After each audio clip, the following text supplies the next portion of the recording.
Hey, what's up, guys? Ben from MySports Stop here with Richie Donnell. The NFL draft came and went. Yes. Now we're looking at reviews. Yes. What are your initial thoughts of this weekend? Two thoughts. First off, this draft was really, really deep. There was a lot of good talent still available on day 3. Yeah. But with that depth came a lot of weird picks. So you got deep and you got weird. That first night, Thursday night, just about anything. When anything happened, you're just kind of like, what? Yeah, we pretty much threw all our mock drafts in the trash can. Yeah. So like I said, I mean, if I had to choose one word, I'd either say deep or weird, just the way that everything kind of played out. Let's talk about some of those weird picks. What do you think was the strangest move? Well, I think you start with Chicago, Yeah. But I know you're going to get into that a little bit. So for me, the one that sticks out to me is John Ross. I think this pick was John Ross. We constantly talked about him as a first round, and he was going to go in the first round. But I don't think either one of us or most of the world expected him to go at 9 to Cincinnati Bengals. The reason being, I think Cincinnati freaked out a little bit just because Tennessee at 5 made the first bold move, going with Corey Davis, which obviously pushed Mike Williams up a little bit, and I think ultimately ended up pushing John Ross up a little bit as well, probably a little farther than I would have anticipated. And just they needed a receiver to go opposite of A.J. Green, which is it's a fit, but is he going to be healthy enough? Along with the injuries that A.J. Green has sustained in the last couple of years. And you're exactly right. And kind of the biggest theme in the top 10 was offense. Yes. So many offensive players getting picked. And it all started with the Chicago Bears trading up from 3 to 2 to pick Mitch Trubisky. And I'm not going to lie, this one was a head scratcher for me. I know it was for you. But just first of all, Mitch Trubisky, I expected him to fall all the way to 12 to Cleveland, to be honest. Or if anything, maybe somebody trading up to go to number 6. But for him to go to number 2 is a huge shock to me, just because there's so much talent in this draft. And then the second question is, why did they move up one spot and give up a third and a fourth? I don't think there was any competition for them. So I mean, this, like I said, it's definitely a head scratcher. But if Mitch Trubisky ends up becoming the quarterback of the future and becomes this great quarterback, people are going to be looking back and saying, "What a move by Ryan Pace!" But right now, we're all left just wondering why. Exactly. So, who do you think was made the best pick of the first round? To me, there was 2 teams that stuck out, and there was, again, the common theme. We kept coming into this draft talking defense, but both of my picks are offensive picks. Similar to how the first round went. I thought the best pick overall in terms of value, talent, potential, Tampa Bay Buccaneers with O.J. Howard. That I don't know if you could have had a better pick than that.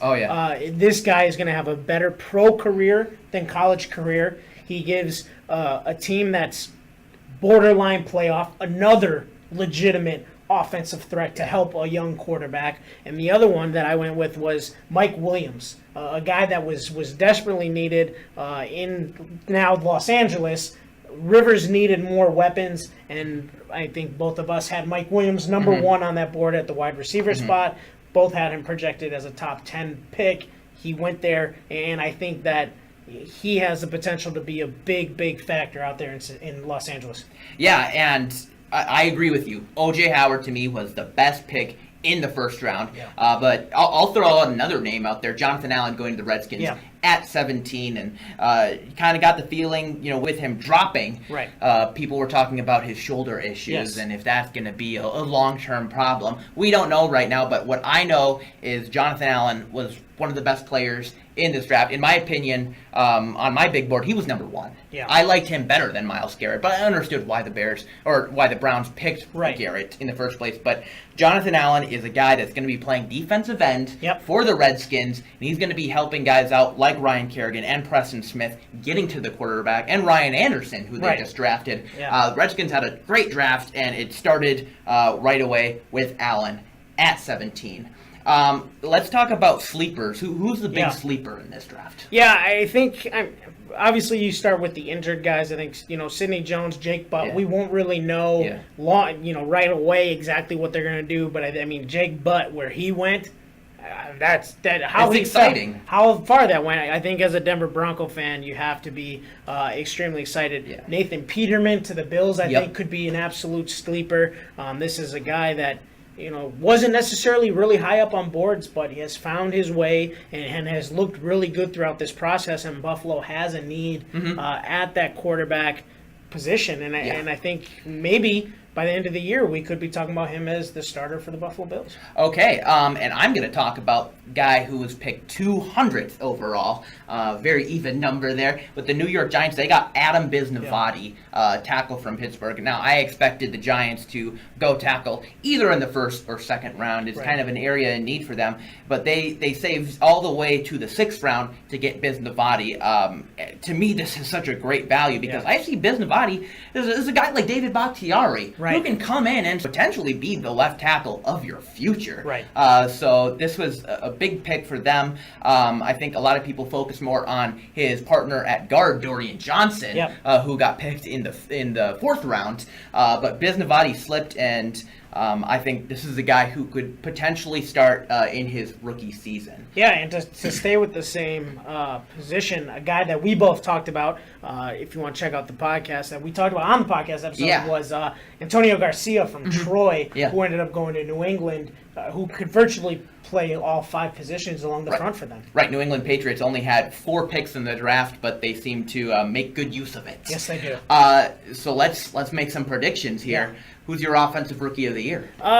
It's one of those situations where it's going to come down to, I think, opportunity more than necessarily talent. The first 2 names that jump off at me are going to be Leonard Fournette, who's obviously going to get the opportunity with the Jacksonville Jaguars, and a name that I think is going to surprise some people, but just because of the money this team invested in the offseason and the offensive line, I think Dalvin Cook is going to end up being the starter in Minnesota, and could have a potential to be a guy that comes in, makes an immediate impact, and could be an offensive rookie of the year. But just because of opportunity, I think it's going to come from the running back position. But those 2 guys, with where they ended up, I think are going to be the ones that kind of see the forefront.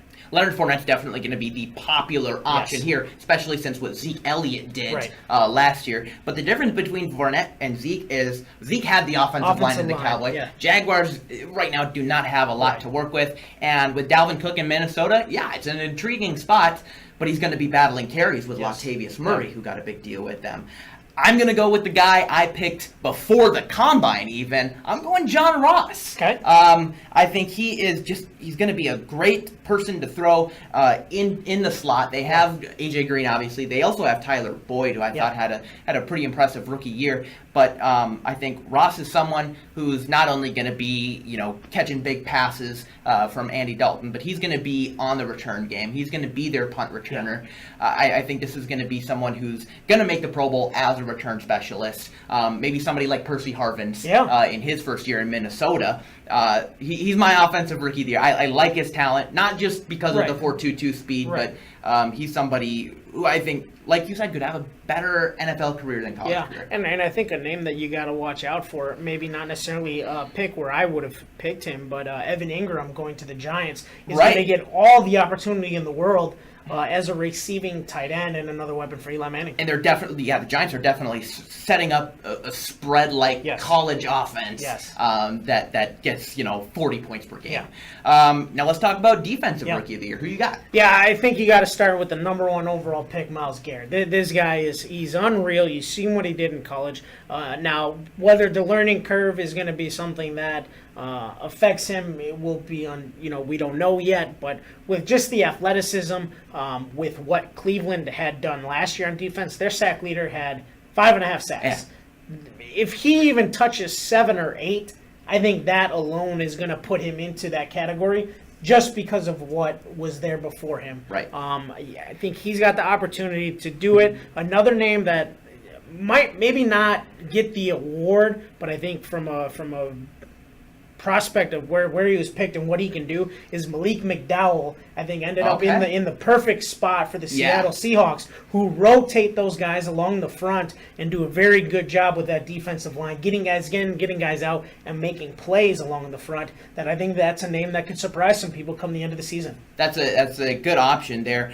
This was definitely a defensive back draft. A lot of corners, a lot of safeties going in spots that I think they can make some moves day one. Yeah. But defensive backs usually don't win. Right. Defensive player of the year, defensive rookie of the year. So I'm going to go with a guy who I think ended up in a great spot for him. And that's Ruben Foss. Yes. With San Francisco. Him lining up with Navarro Bowman's going to be really interesting because Foster is kind of the thumper of those two, and this is a guy who can get over 100 tackles a game. Right. I think he could lead the league in forced fumbles in his rookie year. And I mean, like I said with Ross, this is a guy who I think could be Pro Bowl in his rookie year. So I like Foster, especially paired up with Solomon Thomas. Yeah. That's going to be an exciting defense to watch. Yes, it is. Young and exciting. Yeah. Well, all right, guys. Thank you so much for watching. Remember to go on our website, MySports.com, and subscribe to our YouTube channel for more original videos.